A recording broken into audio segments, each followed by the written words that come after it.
If you guys don't know yet, I built the PC that replaced my PS5, and because of that, I wanted to create a new gaming setup. This setup will be used primarily for gaming, but I want the flexibility of being able to use it also as a second workstation. So selecting parts and pieces that look professional is important because I don't want it to scream gaming, I want it to be subdued. So I decided to create an all-black gaming setup.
So nervous. Return to base for debrief.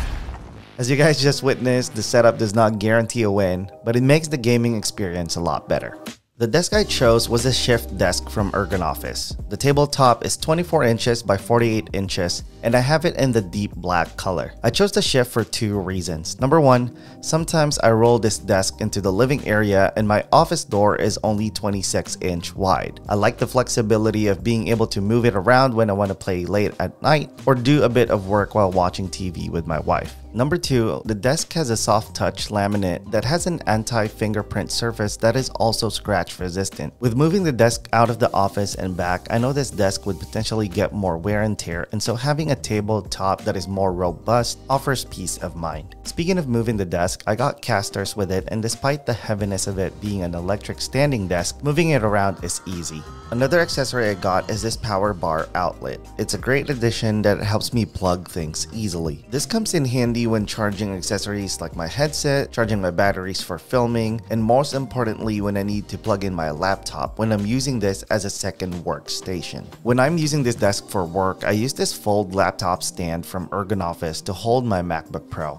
It is a slim and easy to carry laptop stand made out of solid wood. I have mine in walnut. It's height adjustable, it's sturdy, and doesn't fold when I'm interacting with my laptop. It's easy to set up and store, and it's light so you can bring it with you at a coffee shop. I upgraded from a 1080p curved monitor to a 1440p monitor, which has a 1 millisecond response time and 165 Hz refresh rate. And now that I've used this monitor, I can understand why people can't go back to 1080p. I definitely noticed the difference. I have it mounted using an Ergotron LX monitor arm with a low profile clamp. This is truly the best one I've used. It's super sturdy, it has a cable management feature, and making adjustments are super smooth and easy. I have my PC sitting on my desk, which has a pretty small footprint, so it's not visually distracting. It has a Ryzen 5600X, a 3070 Ti Founders Edition, 32 gigs of RAM, and the Lian A4H2O case.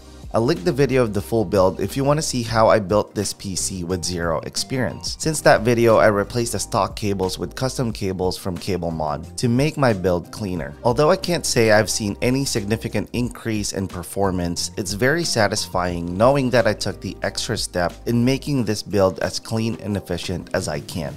Under the desk, I mounted an 8-in-1 hub from Uni, which has a 100-watt USB-C pass-through, an HDMI port, 3 USB-A, and an Ethernet port. This allows me to plug in my memory cards and other accessories with ease. I mounted it using this hanging strip, which makes it easy to take off and use it on the go if I have to. On my desk, I have a Grove-made dark wool desk pad, which adds texture and breaks up the matte surfaces. I think having a desk mat adds visual organization to a setup. This is the medium plus size, which gives me enough space to move my mouse and keyboard when I'm playing games like Valorant. I chose the Razer Huntsman Mini with linear switches for my keyboard. It's a 60-inch form factor keyboard which is perfect for gaming. Sometimes I like to play with my keyboard at an angle, and this gives me enough space to move my mouse without having to sacrifice a lot of the function. When I'm doing any kind of work, I switch to this Keychron K4, which is a 96% keyboard layout with brown switches, aluminum frame, and they are hot swappable. The best part is they work for both Mac and PC. I'm not the biggest fan of mechanical keyboards when I'm working, but this is the best one I've used. I didn't really know which mouse to get, so when I did my search for one of the best ones out there, the Logitech Super Light came up a lot. I like its simple design, functionality, and lightness. It's quite pricey, but it checked all the boxes. I can use it wireless and it has 70 hours of battery life. It looks super sleek and professional, and the lighter build really helps with long gaming sessions. When I'm working, I do have this MX Anywhere that I use. I kept the black PS5 controller I had, which I use when I'm playing Warzone. I tried playing with mouse and keyboard for a couple of weeks, but I don't think it's for me. I still prefer using a controller when I'm playing Warzone. For my speakers, I have the Kanto U2 in matte black. I have the bigger brother of these speakers, the U4 in walnut, and I really like them. I opted to orient them this way due to the space limitations of my setup, and I think it still looks great. Even without a subwoofer, the speakers deliver clear sound, which is more than enjoyable for casual listening. For my headset, I am using a SteelSeries Arctic 7 piece in black. I find them very comfortable to use when gaming. I can hear footsteps in Warzone and subtle drops on Valorant very well. The retractable mic is surprisingly good. I get comments from randoms about how clear my audio is, which is awesome. It's important to have a good mic for giving out comms. I bought this desk mount on Amazon to add organization to the setup. I mount my headset here along with other cables that I use often. I have been using the Herman Miller Embody as my gaming chair. It has a spine design that you can adjust to match the shape of your back. The seat itself has a hammock design that supports you really well. This makes long gaming sessions really comfortable. I don't get a sore feeling in my back after playing, which I get with other chairs. I have a video regarding this chair, so go ahead and click the link above if you want to learn more. Let me show you briefly how I manage the cables for this setup. Ergonofis makes it really easy by giving you a cable net with their desks. It's super easy to install, and managing cables are as simple as shoving cables into the net. I mounted a surge protector sideways to the frame of the desk so that the plugs are not sticking out and I won't have to worry about my legs hitting it, which could be an issue since this is only a 24-inch deep desk. After that, I plugged in everything and used twist and zip ties to control the excess cables. I also mounted the router underneath, which makes this a one-wire setup. All I need to do is plug in the surge protector and everything should be good to go. This turned out exactly how I envisioned it. A gaming setup that is sleek and minimal, that also looks professional and could be used as a second workstation.